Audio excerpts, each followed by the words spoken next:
भगवान रीझ गए उनकी इस बात पर।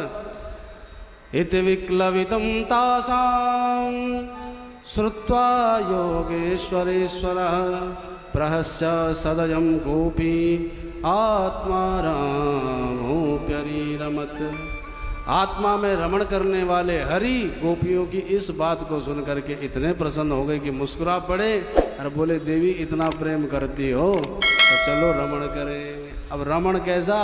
एक वन से दूसरे वन में भगवान सबके गलवैया डाले भ्रमण करने लगे। बीच में कृष्ण कन्हैया और हजारों गोपियां भगवान के चारों ओर।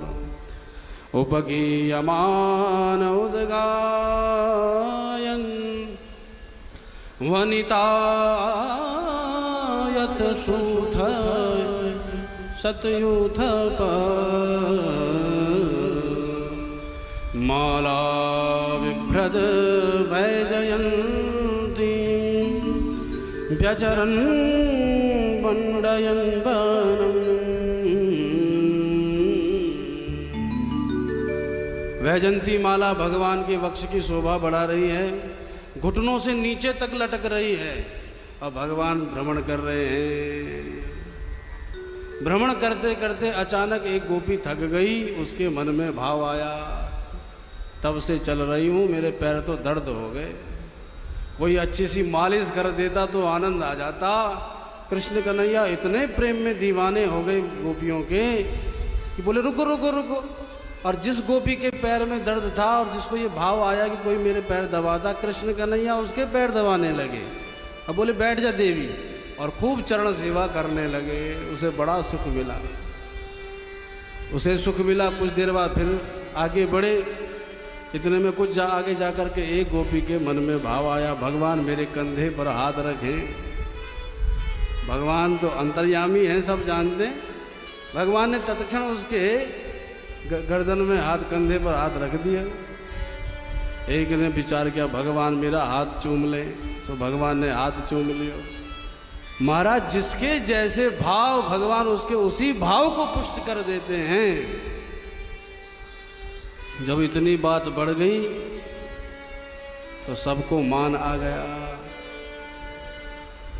भगवान समस्त गोपियों के साथ भ्रमण कर रहे हैं, पर एक प्रश्न, एक संत ने एक भाव ये भी दिया है कि भगवान ने भला पहले गोपियों से ऐसी ऐसी बातें करी और फिर उनके साथ गलवैयाँ डाल के भागने लगे, दौड़ने लगे, ये कारण क्या है?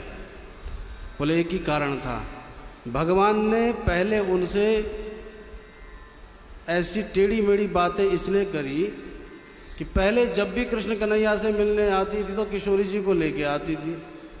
राधा जी की अध्यक्षता में ही ब्रजांगनाएं कृष्ण से मिलने आती थी।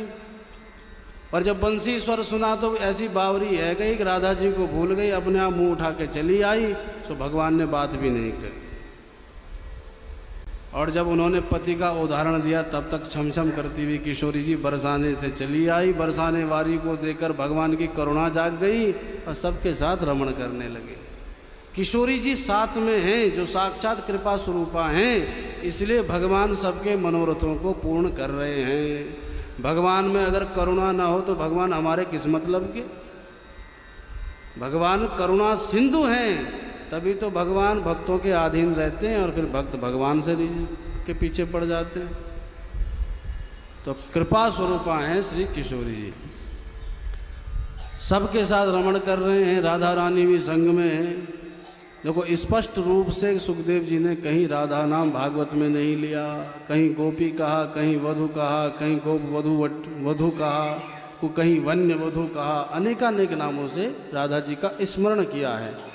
क्योंकि राधा नाम में इतना भाव है सुखदेव महाप्रभु का कि अगर राधे कहने लग जाएं तो इनकी तो समाधि ही लग जाए।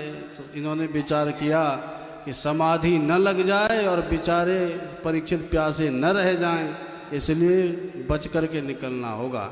सो राधा जी का स्पष्ट नाम नहीं लेते हैं। बोलो भक्त वत्सल भगवान की।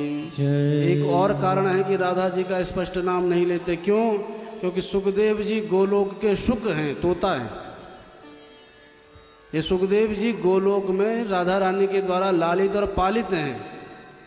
एक बार जब भगवान कृष्ण और राधा रानी इस ब्रज मंडल में प्रकट होकर के लीला विस्तार करने की भूमिका बनाने लगे कि अब ब्रजमंडल में जाते हैं, तो सुखदेव जी, ये सुख जो तोता था ये रोने लगा।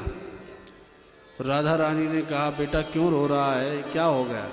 बोले, आप दोनों तो नीचे जा रहे हो, हमको यहाँ गोलोक में छोड़ रहे हो। अरे हमारा गोलोक तो वहाँ है जहाँ आप दोनों हो, हम भी चलेंगे। बोले, तू वहाँ जाके क्या करेगा बेटा? बोले, ऐसा है, आप लीला करना, मैं आपकी लीला का प्रचार करूँगा, आपकी कथाओं को गाऊँगा। राधा जी बोले, ठीक है फिर। तो सुखदेव महाप्रभु इसीलिए आए हैं कि श्री राधा कृष्ण के दिव्यतम चरितामृत का प्रचार प्रसार कर सके। लेकिन इसलिए नाम नहीं ले रहे हैं कि लालित पालित हैं किशोरी जी के द्वारा, और गुरु रूप में भी मानते हैं राधा रानी को, तो गुरु का नाम स्पष्ट रूप से नहीं लेना चाहिए, इसलिए भी नाम नहीं लेते हैं। अस्तु जो भी बात हो, किंतु जब राधा रानी के साथ और ब्रजांगनाओं के साथ भगवान एक वनांचल से दूसरे वनांचल जाने लगे, अचानक गोपियों के मन में अभिमान आ गया।